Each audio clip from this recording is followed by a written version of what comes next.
A paz de Cristo a todos. Podem se assentar, por gentileza. Graças a Deus que estamos aqui, mais um domingo, na Escola da Palavra, para falarmos desse tema tão importante. Estamos estudando as cartas da prisão, e hoje, em particular, nós estamos iniciando a carta aos Colossenses. É um texto, até semanas anteriores, nós estudamos algumas outras cartas, e hoje nós vamos estudar a carta aos Colossenses. Então, o tema de hoje é a supremacia de Cristo e o perigo das falsas doutrinas. Eu vou procurar hoje fazer um resumo das lições 9 e 10, porque semana que vem é ceia, então eu vou tentar juntar o capítulo 1 e o capítulo 2 de Colossenses. Então vamos lá, hoje nós vamos falar sobre a supremacia de Cristo. Leiam comigo o texto áureo dessa lição, ou melhor, passou, voltemos.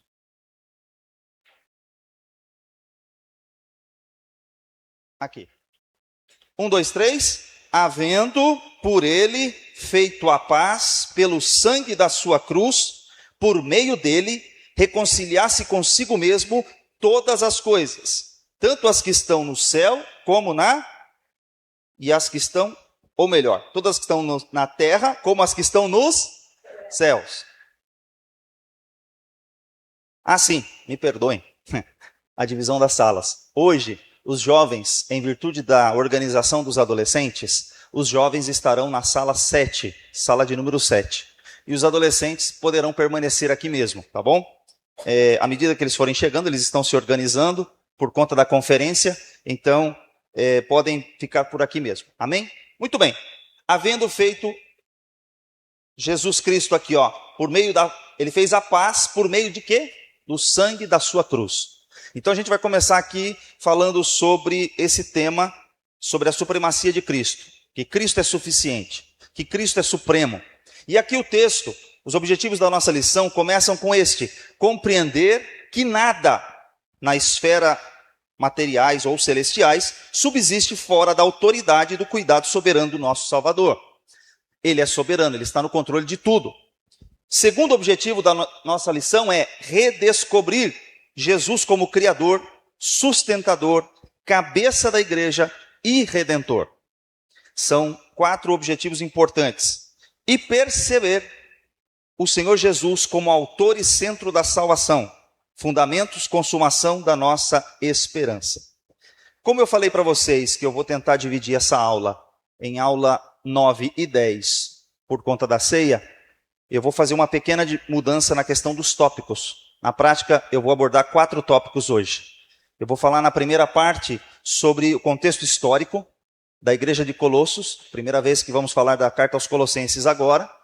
Então, eu vou fazer uma parte histórica sobre Colossos, depois eu vou falar sobre a supremacia de Cristo, capítulo 1. Depois, eu vou falar sobre os perigos das falsas heresias, no capítulo 2, e fechamos com as aplicações práticas. Vamos hoje seguir uma linha um pouquinho diferente do que está na lição. Vou abordar os temas da lição, mas numa ordem um pouco diferente, ok? Então vamos lá. Dentro dessa perspectiva, a carta aos Colossenses também é uma carta da prisão. Como vocês podem observar, Paulo ali, a ilustração mostra ele algemado. Não significa que quando ele estava escrevendo, de fato ele estivesse algemado. Mas ele estava numa situação de reclusão em Roma. Essa carta é importante, eu vou mostrar um pouquinho para vocês, porque ela tem 4 capítulos, ela pode ser lida em 20 minutos, então você não tem desculpa para não ler essa carta. É metade de um episódio de Netflix. Eu sempre vou enfatizar isso para você. Se você pegar e ler do capítulo 1 ao capítulo 4, você consegue ler isso muito rapidamente. Ele foi escrito por volta do ano 62, quando Paulo esteve preso em Roma, na sua primeira prisão. Há uma perspectiva de que ele esteve preso 2 vezes em Roma, foi solto depois de um determinado tempo, voltou a ser preso, mas aqui nós temos que ela está dentro da categoria das epístolas paulinas. Num sentido mais estrito, ela é uma carta da prisão, porque Paulo escreveu enquanto estava preso. Onde ficava Colossos? Colossos ficava na Ásia Menor, hoje na atual Turquia. Dentro desse mapa você vai conseguir ver Colossos, Éfeso, Laodiceia, Hierápolis. Você tem as regiões, ele ficava hoje na parte que é a Turquia. Então, essa cidade, ela era uma cidade importante naquela época. E ela vai aparecer também em outro mapa, deixa eu mostrar para vocês. Laodiceia, Colossos e Hierápolis têm uma relação muito importante nas cartas paulinas e também tem uma relação especial, a cidade de Laodiceia, com uma carta do Apocalipse, a igreja de Laodiceia. Quando João escreve a carta à igreja de Laodiceia, lá em Apocalipse capítulo 2 e 3, quando você está estudando essas cartas, você vai encontrar que ele faz uma comparação entre as águas de Colossos e as águas de Hierápolis. Colossos tinha águas frias, e Hierápolis tinha águas quentes, águas termais. E aí você vai ver uma situação que Laodiceia não tinha água. Então, essas igrejas, inclusive a carta aos Colossenses de Paulo, faz referência à igreja de Laodiceia. Então, ela está num contexto geográfico importante. O que essa cidade tinha de relevante? Bom, estando na Ásia Menor, a 160 quilômetros de Éfeso, essa carta, ela tinha uma coisa importante porque ela era uma colônia romana. Como colônia romana, ela tinha várias culturas e influências na sua comunidade. Por exemplo, ela ficava lá na região da Frígia, que é a atual Turquia, às margens do rio Lico. Por isso as suas águas eram refrescantes. Então ela estava numa questão, no primeiro século, ela foi muito importante, um pouco antes, mas ela começou a entrar em decadência. Depois, no primeiro século, foi quando a carta foi enviada. Bem, ela era um caldeirão de cultura, um caldeirão cultural. O que acontecia ali? Tinha judeus, tinha romanos, tinha gnósticos, tinha pessoas de cultos orientais. Ela era uma cidade muito cosmopolita e tinha muita diversidade na questão religiosa. E o que isso tem a ver com a gente hoje? Bom, Paulo, quando escreveu, ele estava lá na prisão. E por volta do ano 62, ele recebe a notícia de um homem chamado Epáfras. Epáfras foi o fundador dessa igreja. Por incrível que pareça, Paulo não fundou a igreja de Colossos. Mas por que ele está enviando uma carta a uma igreja que ele nem fundou e nem visitou? Veja a questão. Quando Paulo esteve em Éfeso por quase 3 anos, o ministério dele de Éfeso, que era a capital da Ásia Menor, ele conseguiu, com o seu ministério, com seus cooperadores, fazer uma expansão do evangelho. Então ele estava num ponto estratégico. A partir de Éfeso, ele foi formando e enviando missionários de Éfeso para as outras regiões da Ásia Menor. O que significa dizer que, às vezes, o obreiro ele se coloca num ponto estratégico, mesmo que ele não tenha visitado todos os lugares, o que acontece ali, os seus obreiros, os seus cooperadores, ajudaram na expansão do evangelho. E aí o que acontece? Quem foi esse cooperador? Foi Epáfras. E Epáfras, ele vai a Roma falar com Paulo. E ele relata o que está acontecendo na cidade de Colossos. Naquele momento que ele relata o problema daquela cidade, o apóstolo Paulo, ele começa a escrever aquela igreja. Ele começa a orar por aquela igreja. No momento em que ele passa a conhecer o problema da igreja de Colossos, ele adota essa igreja como também uma das igrejas que fazia parte do seu rol das igrejas influenciadas pelo seu ministério. Então ele começa a escrever essa igreja. E ela vai ser enviada de volta através de Tíquico e Onésimo. Onésimo a gente vai estudar na última lição, na lição 13, a lição a Filemon.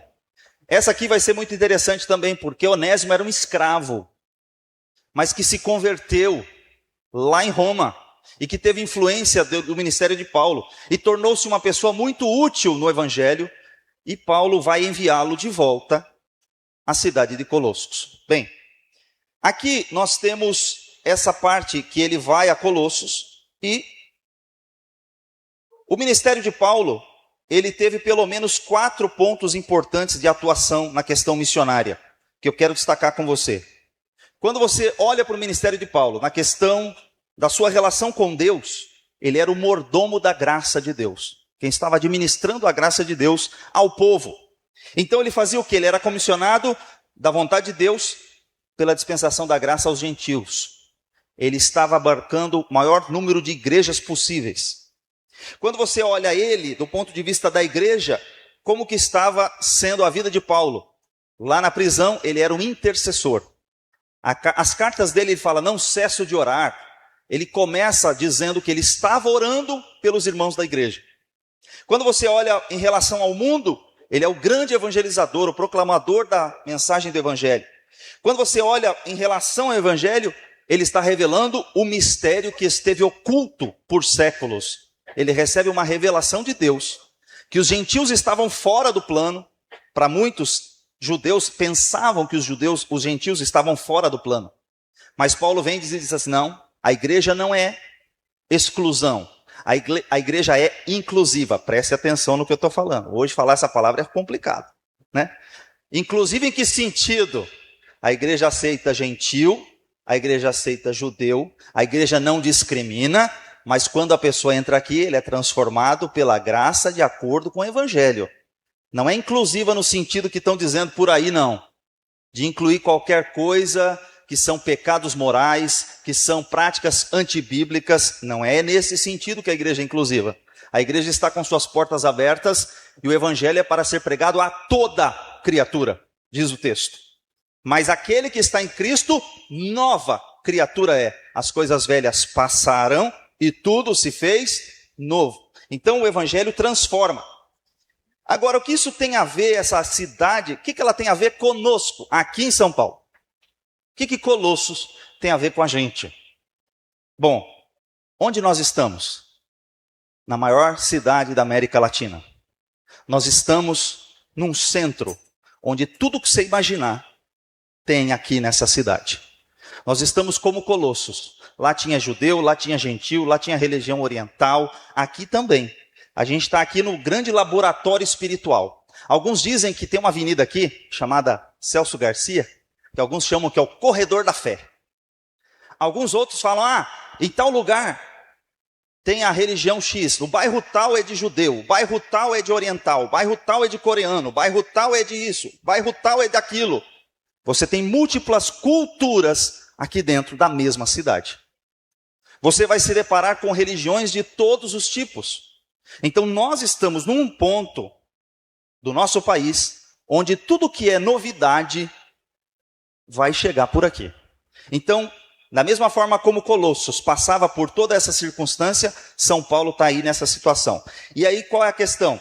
A gente tem aqui neopentecostalismo, espiritismo, budismo, e além daquilo que nós chamamos de sincretismo religioso. O que é o sincretismo religioso? A mistura de práticas cristãs com outras práticas. E aí que é o grande problema. Era exatamente isso que acontecia na cidade de Colossos. Agora deixa eu dizer mais uma coisa para você. Toda a infraestrutura do Império Romano, a Pax Romana, as vias terrestres, as estradas que eles construíram, a paz que eles deixaram nos mares, toda a questão das sinagogas que estavam esparramadas, onde Paulo podia chegar e pregar o evangelho, tudo isso contribuiu. O grego, a língua única para a propagação do evangelho, ajudou na propagação. Tudo isso era a infraestrutura que eles tinham na época, para que o evangelho propagasse. E nós? Então, na época deles, eles tinham isso. E nós aqui em São Paulo? A gente tem redes sociais, a gente tem metrô, a gente tem toda a via de transporte, toda a conexão que nós temos na cidade. Ou seja, a nossa cidade não deveria ser um impedimento para a pregação e propagação do evangelho, e sim o meio pelo qual nós vamos também usar para propagar o evangelho. Então, assim como Paulo usou todos esses elementos, Deus usou todos aqueles elementos da época de Colossos para propagar o evangelho, Paulo, ele ora para que o evangelho seja propagado naquele lugar. E nós também devemos orar para que o evangelho seja propagado em todos os bairros desta grande cidade, que é múltipla. Então, ele fazia a sua oração. Paulo orava por essa igreja. E ele orava, ele fala, começa a carta dizendo que ele está orando por eles, para que eles cresçam, para que eles sejam cheios do conhecimento da vontade de Deus. Ele fala nessa carta, no começo, na sua oração, que eles tenham fé, esperança e amor. Lembra quais são as 3 virtudes do cristianismo? Quando Paulo está descrevendo, no capítulo 13, aos Coríntios, ele fala assim, olha, ainda que eu tivesse né? Ele vai começar a falar sobre o amor no capítulo 13. Todos os dons, que eu tivesse tudo, mas se me faltasse o amor, nada seria. Mas quando ele está terminando o capítulo, ele fala assim, mas agora permanecem 3 virtudes. A fé, a esperança e o amor. Mas o maior destes é o amor. Então ele fala das virtudes cristãs. A gente precisa da fé. A gente precisa do amor. A gente precisa da esperança para propagar o evangelho. Então Paulo faz uma oração para que estes elementos se propaguem na nossa vida. Você não pode perder a esperança. Cristo voltará. Você não pode perder o amor. O amor tem que ser exercido não somente a Deus, mas também ao próximo. E a gente não pode perder a fé, porque no meio de tanta confusão, a fé tem que ser guardada. Guardei a fé, como diz Paulo, combati o bom combate, acabei a carreira, mas uma coisa eu tenho muito firme, eu guardei a fé. Então Paulo, ele vai orar para que eles cresçam em conhecimento. Bem, e aí nós temos um motor do discernimento espiritual, porque aqui ele vai começar a mostrar que há um problema muito específico naquela região. Então ele começa dizendo que a sua oração é incessante, ele não para de orar por eles. Ele fala que eles querem que eles cresçam no conhecimento de Deus. Vamos crescer no conhecimento. Vamos andar de modo digno. Então outra coisa, uma vez que eu conheço a Deus, a minha forma de viver também muda. Então ele diz aqui, vou andar de modo digno.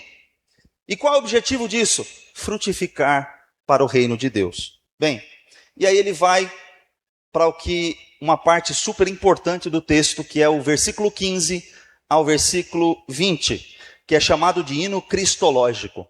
E eu vou fazer essa leitura com vocês, se você puder abrir sua Bíblia, Colossenses capítulo 1, versículo 15, diz assim: Este é a imagem do Deus invisível, o primogênito de toda a criação, pois nele foram criadas todas as coisas, nos céus e sobre a terra, as visíveis e as invisíveis, sejam tronos, sejam soberanias, quer principados, quer potestades.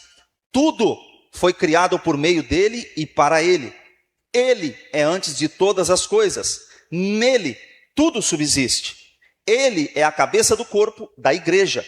Ele é o princípio, o primogênito entre os mortos, para que em todas as coisas ter a primazia, porque aprouve a Deus que nele residisse toda a plenitude, e que, havendo feito a paz pelo sangue da sua cruz, por meio dele, reconciliasse consigo mesmo todas as coisas, quer sobre a terra, quer nos céus. Aqui é chamado o hino cristológico de Colossenses. Aqui Paulo vai desenvolver o que a gente chama da cristologia, o estudo sobre quem é Cristo. Um estudo da teologia sistemática super importante. Alguns acreditam que isso aqui era um hino primitivo que se cantava na igreja. Mas o fato é, ele está expressando quem é Jesus. Isso é super importante para nós, porque ele apresenta Jesus aqui em 4 pilares importantes. Ele diz que Jesus, ele é o criador de todas as coisas. Ele diz que Jesus é o sustentador de todas as coisas. Ele diz que Jesus é o cabeça da igreja. A igreja é o seu corpo. Ele diz que Jesus é o redentor, aquele que nos resgatou e nos comprou. Ele está desenvolvendo a parte mais importante da cristologia. Então, a gente vai dizer, mas por que ele está fazendo isso? Por que ele está apresentando ele como criador, sustentador, cabeça da igreja e redentor? Por que ele está fazendo isso? Ele recebeu uma notícia de Epáfras, que essa igreja estava sendo bombardeada com diferentes doutrinas, com diferentes situações. Ele vai contar aqui que essa igreja está passando por um momento de extrema confusão teológica. E agora ele tem que apresentar quem é o verdadeiro Cristo. Existe uma coisa que nós chamamos de gnosticismo incipiente. Estava começando certas teorias de que você tinha que buscar um conhecimento espiritual e superior, que você não bastava apenas ser crente, você precisava se aprofundar. E aí eles começaram a partir para um misticismo e começaram a negar a humanidade de Jesus e começaram a negar várias doutrinas bíblicas que os apóstolos ensinavam. Então, por causa desses problemas teológicos, Paulo agora tem que influenciar e ensinar o que é correto à igreja.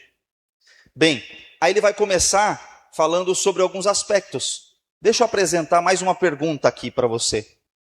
Jesus, ele é criatura ou ele é criador? Vamos lá, Jesus é criatura ou criador? Vocês são bem instruídos, glória a Deus por isso. Mas por causa de um versículo de Colossenses, esse versículo aqui, leiam comigo, vamos lá? Este é a imagem, o primogênito. Olha só, por causa desse texto aqui, sabe o que aconteceu? Nós vivemos isso hoje. Tem umas pessoas que batem de porta em porta e distribuem uma revistinha chamada Sentinela. Para eles, Jesus não é criador. Para eles, Jesus é um deusinho. Para eles, Jesus não é Deus. Jesus pode até ser chamado de filho de Deus, mas ele não é Deus. Para eles, Jesus não deve ser adorado. Jesus deve ser homenageado. Eles mudaram vários textos bíblicos, como João 1, versículo 1. Eles trocaram a expressão de Jesus como Deus para Jesus sendo um deusinho. Eles trocaram o texto de Hebreus que diz que os anjos de Deus o adorem para que os anjos de Deus lhe prestem homenagem. Eles fizeram mudanças no texto bíblico para defender a doutrina de que se Jesus é o primogênito da criação, logo ele foi criado. Eles usam a expressão primogênito para dizer que Jesus é o primeiro a ser criado de uma série de coisas que Deus criou. Então, eles te induzem a pensar que Jesus é a primeira criatura de Deus. E aí está um grande problema, porque isso é uma heresia. Porque a palavra primogênito não significa o primeiro de uma série. Por exemplo, Jacó comprou o quê? A primogenitura de Esaú. Ele não era o primogênito. Quando Jacó vai abençoar os 12 filhos, e ainda ele já tinha 2 netos, ele chama aqueles meninos e ele vai dizer que outros serão os primogênitos. Quando José apresenta os 2 netos, Manassés e Efraim, ele inverte a mão para abençoar o mais novo no lugar do mais velho, porque assim aconteceu com ele. Primogênito é quem tem direito à honra. Primogênito é aquele que é honrado, é aquele que recebe a porção dobrada. Primogênito nem sempre é o primeiro a ser gerado. A palavra primogênito significa ele é o cabeça, ele é o comandante. Então qual é a questão? É que eles pegam esse texto e levam somente para a questão biológica. E não interpretam ele como o primogênito no sentido daquele que tem a primazia. Por exemplo, está escrito em Crônicas que a nação de Efraim se tornaria o primogênito, ao invés de todas as outras. Efraim era o mais novo. E agora, como que o mais novo vai ser o primogênito? O primogênito era Rúben. Como pode ser Efraim? Deus disse, Israel é o meu primogênito. Abraão disse que Isaac era... Mas como assim? Abraão, o unigênito de Abraão era Isaac. Ele teve Ismael antes, mas quem era o filho da promessa? Quem era o que levou a promessa e foi honrado? Então, a questão de geração em ordem cronológica não é o aspecto desse texto. O problema dessas religiões é que eles isolaram esse versículo e não leram o que está na sequência, que é... Me ajuda aí, mídia. Qual é o próximo versículo? Que aqui não está passando. O próximo versículo vai dizer que Jesus não é criatura, e sim criador. Então a gente vai avançar no texto, quando você está lendo lá, ó, este é a imagem do Deus invisível, o primogênito da criação. Olha o versículo 16, que a gente leu na Bíblia.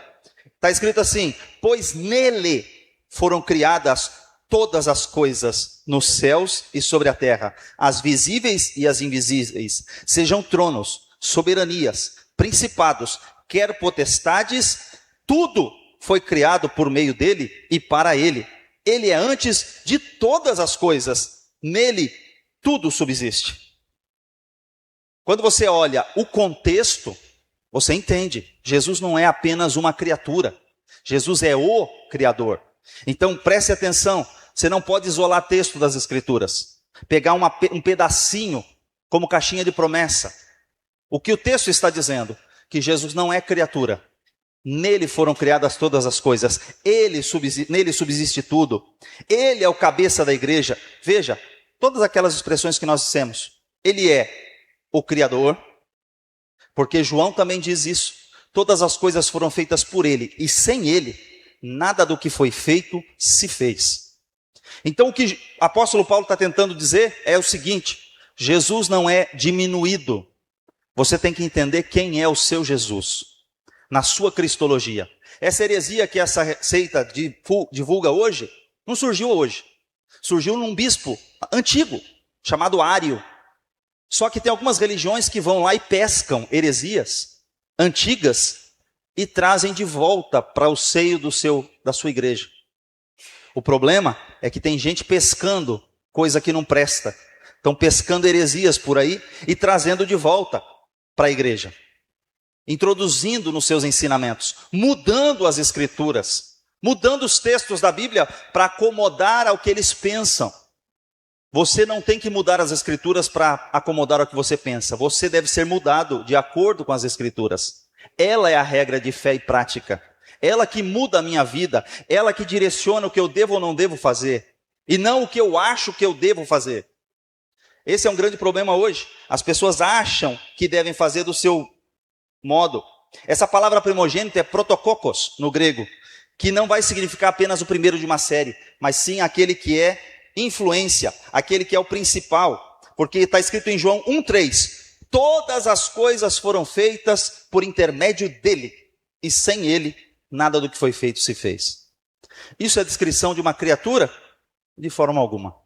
A intenção de Paulo não era dizer que Jesus era inferior. Quando ele diz que ele é o primogênito dos mortos, ele está dizendo, ele é o primeiro a ter ressuscitado para nunca mais voltar a morrer.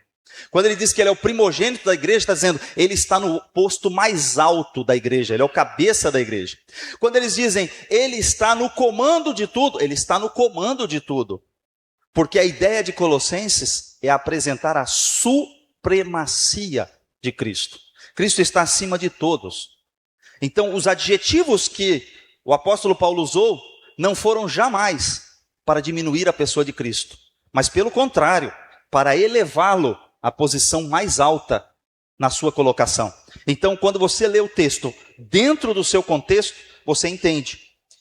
Tá? Outro texto é o versículo 16. Pois nele foram criadas todas as coisas, nos céus e sobre a terra, visíveis e invisíveis, sejam tronos, soberanias, quer principados, quer potestades. O texto diz que tudo que Deus criou foi criado por meio de Jesus. Além disso, as coisas visíveis e invisíveis. Além disso, os seres celestiais foram criados nele. Ou seja, tudo foi criado por ele. Ele não foi o primeiro criado de uma série. Ele é tudo. Quando você abre Romanos capítulo 11, versículo 36, está escrito assim, tem um hino lá também. Tem uma doxologia em Romanos 11. E lá um versículo muito lindo, que diz assim, porque dele, por ele e para ele são todas as coisas. A ele, pois, a glória seja eternamente. Amém. Porque por meio dele, ou seja, por ele, porque dele, ele é o início, ele é o autor da nossa redenção. Por ele, por meio dele, através dele, nós vamos receber a redenção. E para ele, ele é o fim, ele é o alvo, ele é o objetivo final. Para ele, todas as coisas.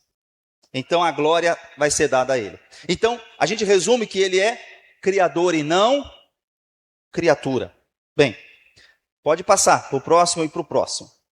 Agora a gente vai dizer o seguinte, no versículo 13, ele destacou que ele nos libertou do império das trevas e nos trouxe para uma outra situação. Diz assim, ele nos libertou do império das trevas e nos transportou para o reino do Filho do seu amor, no qual temos a redenção, a remissão dos pecados. Aqui a gente está falando sobre o resgate que ele fez conosco. Nós estávamos numa situação e ele nos transportou para o reino do Filho do seu amor. Nós fomos transportados de um reino para outro reino. Aqui ele está desenvolvendo a redenção. Ou seja, quem reconcilia céus e terra é Cristo. Então você vai poder observar quem é que está reconciliando céus e terra. Por meio de quê? Por meio da sua cruz, diz o texto. Como que Jesus fez isso? Quando ele morreu, ele nos perdoou, ele nos resgatou e ele nos conectou de volta aos céus. Então, o resumo do capítulo 1 é o seguinte. Pode passar? Jesus é o Criador Supremo. Jesus é o sustentador de tudo. Outro ponto, como sustentador, imagina o seguinte, você está aqui nessa grande metrópole. Ele não criou tudo e abandonou a criação e foi embora. Como sustentador de todas as coisas, significa que ele interfere na nossa vida. Ele cuida de nós. Como sustentador, significa que ele não criou um relógio para funcionar sozinho e largou o mundo assim abandonado. Não. Ele se importa conosco. Ele se importa com você. Ele cuida de você. Ele ouve a tua oração. Significa que ele não largou, não abandonou tudo e foi embora. Como algumas religiões pensam. Nós temos um Deus presente. Nós temos um Deus que está conosco. Então Jesus, como sustentador, ele continua cuidando de nós. Ele é o cabeça da igreja. Então é ele quem dá as direções para a sua igreja.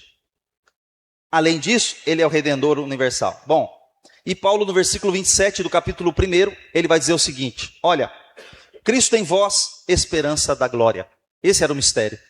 Agora Cristo, esse grande sustentador, essa pessoa gigante que é o Senhor, esse ser todo-poderoso, supremo, além de tudo isso, ele ainda decidiu habitar em nós. Então olha a grandeza de Deus.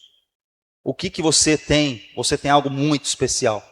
Você não tem qualquer coisa, porque ele falou que ele habitaria em nós. Cristo em vós, a esperança da glória. Deixa eu apresentar para vocês o desafio que essa igreja passava. Por que ele está ensinando a cristologia dessa forma? Porque essa igreja estava sendo ameaçada com um perigo. O perigo não era a falta de fé. Sabe qual é o perigo? É a diluição da fé. É a mistura da fé. Às vezes você fala assim, esse povo é muito incrédulo, esse povo não tem fé, não.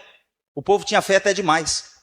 Você vai em certas regiões do Brasil, evangelizar, eles têm fé até demais, mas tem fé num pedaço de madeira, num pedaço de gesso. Tem fé num raminho, tem fé numa folhinha que nasce, trevo de 4 folhas, tem fé em tudo que você imaginar. Só que a fé deles está direcionada ao lugar errado. O problema é que tem fé demais, e essa fé está no lugar errado. Então olha só, a gente tem que apresentar no capítulo 2 a suficiência. Bom, se o Senhor, ele é soberano, criador, ele é o nosso redentor, ele é o sustentador de tudo, ele é suficiente. O problema de Colossos, Jesus é tudo o que você precisa. Essa é a questão. O problema é que eles estavam sendo rondados por um perigo. E esse perigo não está longe deles. Às vezes estava na própria igreja, na portinha da igreja. Aí você mistura sal grosso com culto. Aí você mistura umas coisinhas, vende uns amuletinhos. Você não precisa de amuleto nenhum. Cristo é suficiente, o nome de Jesus é suficiente. Está escrito que para expulsar demônio, você vai simplesmente dizer, em nome de Jesus, sai. E ele tem que sair. Você não precisa de sal grosso para expulsar demônio. Você não precisa tirar mal olhado. Você já foi lavado e remido no sangue do Cordeiro. Você já está salvo. Toda maldição já foi quebrada. Foi quebrada na cruz do Calvário. Cristo já quebrou toda a maldição. Você está debaixo da graça. Então para com esse negócio de quebrar isso, quebrar aquilo, amuleto, proteção. Vou colar um negocinho na porta para ficar não sei o quê. Irmão, tudo é superstição. São acréscimos que se faz. E olha só, o perigo está... deixa eu ler o versículo. Olha só, o versículo é esse aí, ó. Tende cuidado, para que ninguém vos faça presa sua, por meio de filosofias e vãs sutilezas, segundo a tradição dos homens, segundo os rudimentos do mundo, e não segundo Cristo. O grande problema dessa igreja é o seguinte, Paulo usa a palavra, tome cuidado para que ninguém vos faça presa sua, vos escravize. O problema não é que ele está falando assim, ninguém vos confunda, deixe você com dúvidas, ninguém torne vocês sejam enganados. Não, não, não, não era isso. Ele está falando assim, tome cuidado para que ninguém vos escravize, porque o erro não apenas engana, o erro te aprisiona. Você fica aprisionado nessas crenças, alguns vão dizer crenças limitantes. Você vai ser preso. E esse é o problema. Qual que era o problema deles? Qual que era a filosofia deles? Vamos lá. A filosofia deles tinha isso aqui, no versículo 8. Eu preciso de Cristo mais a filosofia humana. Cristo sozinho não é suficiente. Eles tinham o evangelho, mas tinham que acrescentar filosofia. Mas não era só isso. Eles precisavam Cristo mais o legalismo judaico. Tem que guardar sábado, tem que cuidar da dieta tal, tem que cuidar de não fazer isso, de não fazer aquilo. Ou seja, tinham que seguir todos os rituais da lei mosaica.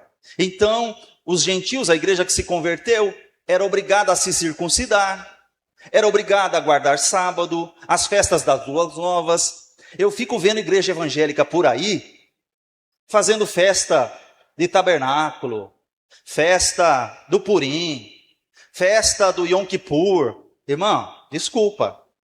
Yom Kippur, festa do perdão, você já foi perdoado por Cristo. Cristo é o único sacrifício suficiente, é só ler o texto de Hebreus. Para com essa palhaçada. Isso é antibíblico. Isso não está na Bíblia. O que está na Bíblia eram os rituais para os judeus. Você não é judeu. Você não é judeu. Você não precisa guardar rituais judaicos. Você está debaixo de Cristo. Paulo, em sua teologia, vai desenvolver isso. O problema é que a gente quer fazer a mistureba, o sincretismo religioso. Não, porque Deus vai receber minha oração se eu botar um chale de oração. Deus recebe a tua oração com chale ou sem chale, de joelho, deitado, dentro do peixe, Deus ouve a sua oração. Porque Jonas diz, do inferno eu clamei e o Senhor me respondeu. Não importa onde você estiver, Deus ouve, não há limitante para Deus. Mas hoje, o sincretismo religioso, não, eu tenho que levar para a igreja uma menorá. Eu tenho que agora seguir o ritual A, o ritual B, o ritual C. Cristo é suficiente. Repita comigo, Cristo é suficiente. Amém? Mas eles estavam enfrentando esse problema. Não é novo, irmão. Isso não é problema novo. Deixa eu mostrar para vocês. Eles tinham também Cristo mais o misticismo. Culto a anjos acontecia lá no capítulo 2.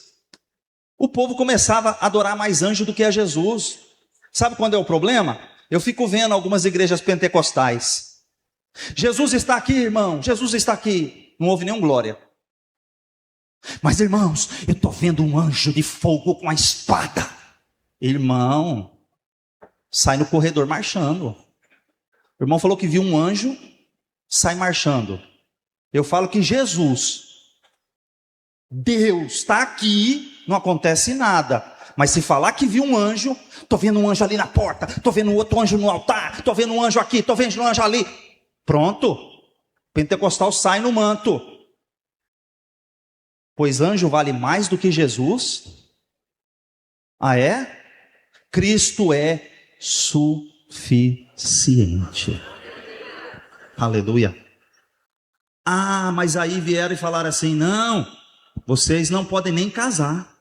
Tem que viver no ascetismo religioso. Não pode isso, não pode comer, não pode beber. Tem que viver uma vida ascética, separada, isolada da sociedade. Ensinava isso também lá. Tinha grupos religiosos. Você tem que ter um conhecimento superior. Você tem que conversar com os anjos. Você tem que viver isolado. O ascetismo religioso. Muitos caminham por esse lado. E Paulo fala, estão proibindo aquilo que Deus concedeu a nós. Os manjares que Deus nos deu. Então o evangelho é renúncia? É verdade que é renúncia. Mas também você tem que entender até que nível é essa renúncia. Era engraçado que havia uma comunidade judaica que se isolava lá na região do Mar Morto. Falava assim, a gente não pode viver em sociedade lá em Jerusalém, porque Jerusalém está corrompida. Então o sal e a luz do mundo não podia se misturar com o povo para preservar, não tinha luz para iluminar. Eles queriam se isolar. Sal dentro do saleiro não serve para nada. O sal só tem efeito se ele for entrar em contato com a carne, com os objetos, com os alimentos. Luz embaixo da cama não serve para nada. A luz tem que ser colocada num lugar de visibilidade. Eu vou ser luz só na igreja. Eu vou ser sal só na igreja. Aqui, irmão, está um saleiro abençoado. Está tudo um salgado aqui. Aleluia. Mas você tem que salgar o seu emprego. Lá. Com as pessoas que trabalham com você. Na escola. Onde você passa. Você tem que fazer a sua influência chegar lá. Aqui dentro todo mundo é sal. Todo mundo é luz. Aleluia. Glória a Deus. A diferença é lá fora. Então, essa igreja vivia o Cristo mais alguma coisa. Quando eu digo que eu preciso de Cristo mais alguma coisa, eu estou dizendo que Cristo não é suficiente. É isso que eles ensinavam.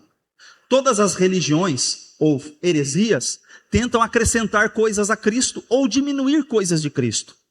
Aqui a gente está dando exemplo da adição. Há poucos minutos atrás, quando eu falei daquele pessoal que vai com a revistinha Sentinela na tua porta, eu estou dizendo que eles tentam diminuir Jesus. Eles usam a regra da subtração. Ele é Deus. Não, não é bem Deus. Ele é um deusinho menor. Porque eles vão lá no texto de João 1:1 e diz, porque no princípio era o verbo estava com Deus e o verbo era coloca um artigo indefinido entre colchetes e transforma a palavra Deus em Deus minúsculo. Um Deus. Diminuindo Jesus. Então eles aceitam politeísmo por um acaso? Se Jesus é um Deus minúsculo, o que eles estão fazendo? Estão tentando diminuir a pessoa de Jesus. Então, a gente tem que tomar cuidado, porque as falsas heresias ou tentam acrescentar ou tentam diminuir a pessoa de Jesus. O problema deles eram essas filosofias que eles estavam vivendo. Agora, olha o que está escrito aqui, ó. Todo aquele que vai além, o que está escrito no texto? Além da doutrina de Cristo, e nela não permanece, não tem Deus. O que permanece na doutrina, esse tem tanto o Pai como filho. Não tente acrescentar nada a Jesus. Cristo é suficiente. Amém? Olha só, resumindo, as religiões eram 4. O legalismo era aquelas pessoas que queriam que você guardasse a lei. Paulo não obrigou ninguém a guardar o sábado. Paulo não obrigou ninguém a não comer carne de porco. Paulo não obrigou ninguém a se circuncidar. Inclusive o texto de Colossenses vai reforçar. Deixa eu ler para vocês. Abre a sua Bíblia comigo. 2,16. Colossenses 2, versículo 16, está escrito assim. Ninguém, quem? Ninguém, pois vos julgue por causa de comida e bebida, ou de dia de festa, ou de lua nova, ou sábados. Porque tudo isso tem sido sombra das coisas que haviam de vir, porém o corpo é de Cristo. Ele está dizendo aqui, ninguém vos julgue por causa de comida ou bebida, se é kasher ou não é kasher a comida, se é aprovada ou não aprovada pelo rabino ABC. Ninguém vos julgue pelos dias de festas, ou de lua nova, ou de sábados. Para os judeus não havia só o sábado semanal. Cada feriado para eles era um shabat, um dia de descanso. Então ninguém vos julgue por estas coisas. Não é para eles, a igreja gentílica não precisava guardar o sábado. Mas aí tem uma outra igreja hoje que diz assim, Cristo não é suficiente. Se você só tiver Jesus, mas não guardar o sábado, você vai para o inferno. Se você vier no domingo aqui na EBD, na EDP, e você trocar o sábado pelo domingo, você está aceitando a marca da besta. E eu estou perguntando aqui, quem aqui está marcado pela besta? Eu não estou. Eu não aceitei marca de besta nenhuma. E eu não estou vendo nenhum besta aqui. Amém? Estou vendo só salvo, remido, lavado no sangue do Cordeiro. Mas tem gente por aí dizendo que não, se você não tiver Cristo mais o sábado, Cristo mais isso aqui, Cristo mais aquilo ali, mais os escritos da profetisa, que eu não quero falar o nome, Cristo mais tal coisa, é insuficiente? Tem uma outra religião por aí, de missionários estrangeiros, que vão de pastinha também levando. Um negócio está escrito assim, um outro testamento de Jesus Cristo. Porque eles dizem que a Bíblia não é suficiente. Então eles criaram um outro testamento de Jesus Cristo. Um outro significa que é um acréscimo. E Paulo disse, se alguém vier pregar outro evangelho, além deste que temos pregado, seja considerado anátema, maldito. Portanto, só pela capa do que está escrito eu já sei que é maldito, é maldição. Então, por que eu vou misturar Cristo mais isso aqui? Mais o anjo Moroni, mais o livrinho de alma. Por que eu vou fazer isso? Cristo é suficiente. Tinha o gnosticismo, que tinha que ter um conhecimento além, aleluia. Nós somos pentecostais, a gente crê no poder de Deus. Mas quem regula os dons espirituais é as Sagradas Escrituras. Apóstolo Paulo, no capítulo 14 de Coríntios, 1 Coríntios 14, ele ensina como usar os dons espirituais. É a Bíblia quem regula os dons espirituais e não os dons espirituais a Bíblia. Misticismo, visões, anjos, experiências, uau. Eu tive um sonho, pastor, eu tive uma visão. A visão dele é totalmente antibíblica. E eu tenho que aceitar? Não. A maior parte dessas religiões por aí foram de visões e sonhos. Viram anjos. Então deixa os anjos para lá. Prefira Jesus. Tradições humanas. Não coma isso, não faça aquilo, tal. Isso eu não vou nem entrar, porque a gente teve uma discussão de usos e costumes na igreja, né? Então, a Igreja Assembleia de Deus passou por umas transições. Se eu colocar que se eu cortar o cabelo, Jesus vai jogar a pessoa no inferno porque cortou a ponta do cabelo, desculpa, meu irmão.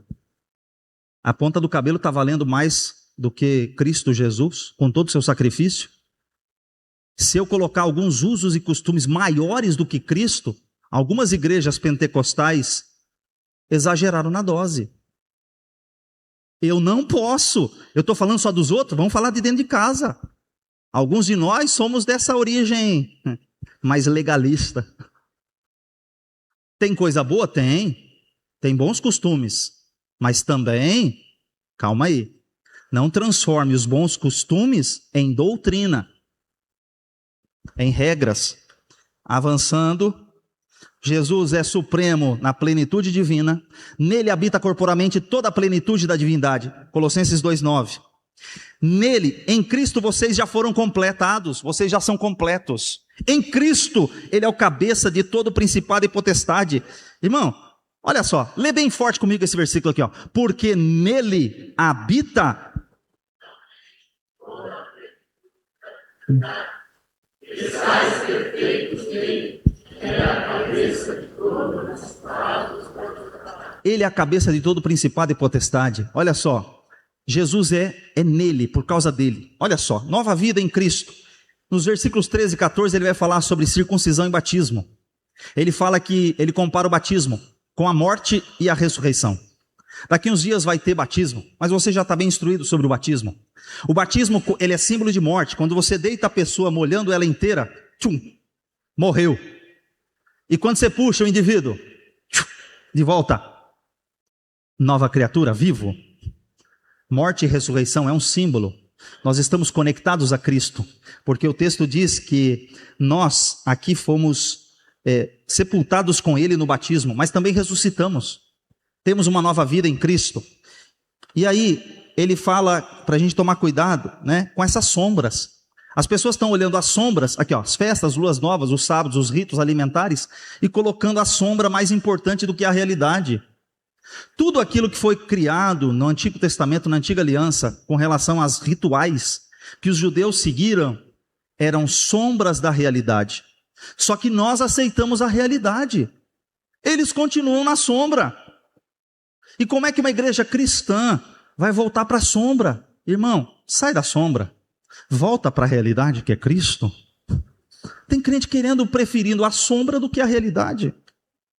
Olha só, qual que é o antídoto de tudo isso? Como é que você vai combater tudo isso? Paulo fala, olha, se você tem um Deus todo poderoso, todo suficiente, todo absoluto, por que você precisa dessas coisas? Você não precisa. Então, essas coisas são pequenas. E eu vou terminar falando sobre esse cancelamento aqui, ó. Jesus na cruz, ele não foi derrotado. Pelo contrário, ele triunfou.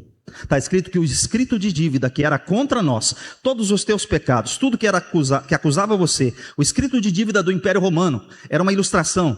Tudo aquilo que era contra você, Jesus pegou aquilo. Tudo que te condenava e cravou na cruz. E a Bíblia diz, e triunfando sobre os principados e potestades, ele destruiu eles na cruz. Olha só, a morte de Jesus não foi condenação, não foi derrota, foi vitória. Lembre isso, leia aqui em Colossenses 2. A cruz de Cristo não foi derrota, foi vitória. Repita comigo, a cruz de Cristo não foi derrota, foi vitória. Amém? Glória a Deus. E como Cristo para nós aqui na metrópole é suficiente? Ele é suficiente.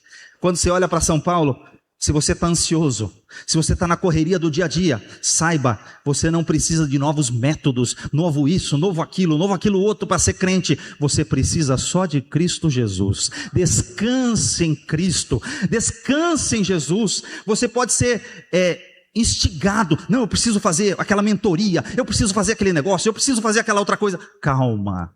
Você precisa de Cristo Jesus, aleluia. Você precisa não só de podcast, dessas coisas. Não, agora tem o podcast, agora tem isso, agora tem a reunião A, tem a reunião B. Não, você não precisa nada disso. Você precisa de Jesus, aleluia.